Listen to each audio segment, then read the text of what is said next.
బండి సంజయ్ మాట్లాడుతూ మీ పైన కామెంట్ చేశారు, మీరు క్యాబ్ పెట్టుకున్నందుకు. అవసరమైతే అట్లాంటి సిచ్యువేషన్ వస్తే తలనరుక్కుంటా గానీ నేను అట్లాంటి పరిస్థితుల్లో ఓటు అడిగేటువంటి సిచ్యువేషన్ ఉన్నాను. ఇది మొదటి క్వశ్చన్. రెండో క్వశ్చన్, మాజీ మంత్రి ముఖేష్ గౌడ్ విగ్రహం పెడతానన్నారు, దాని మీద ఒకటి క్లారిటీ. ఇప్పుడు నేను అనేది ఏంటంటే, నరేంద్ర మోడీ గారే టోపీ పెట్టుకున్నారు. ఆ ఫోటోలు నేను పంపిస్తాను. మొదట నరేంద్ర మోడీ గారి విధానం ఏంటో చెప్పమని. నేను హిందువును, నా మతాన్ని నేను ఆచరిస్తాను, నేను ఇతర మతాలను గౌరవిస్తాను.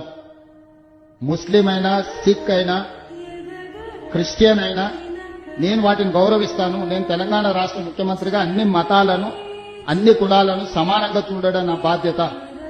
వారి ఉద్దేశంలో ముస్లిం మైనారిటీలు దేశంలోనే ఉండొద్దు అని వాళ్ళ ఉంటే వాళ్ళ భావదారిద్ర్యం అది.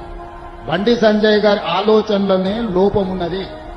వాళ్ళ భారతీయ జనతా పార్టీ నాయకులు ఎంతమంది టోపీలు పెట్టుకున్నారో నేను అన్ని బండి సంజయ్ గారికి పంపిస్తా. మొదట దాని సంగతి తెలిసిన తర్వాత నా గురించి. నేను తెలవకుండానో అవసరానికో టోపీ పెట్టుకోలే, చాలా సార్లు టోపీ పెట్టుకున్నా. మైనారిటీల దగ్గరికి వెళ్ళినప్పుడు వాళ్ళ మత సాంప్రదాయం ప్రకారం మనకి ఇచ్చినప్పుడు పెట్టుకుంటాం. మనం గుళ్ళో పూజకి వెళ్తాం. నేను మన శంకర మఠానికి వెళ్ళినా, అక్కడ సాంప్రదాయం ఏంటి, నువ్వు పైన ఏం వేసుకోకూడదు, లుంగి కట్టుకోవాలి అన్నారు. మొత్తం షర్టు అన్ని తీసేసి లుంగి కట్టుకుని ఆ సాంప్రదాయాన్ని గౌరవించిన.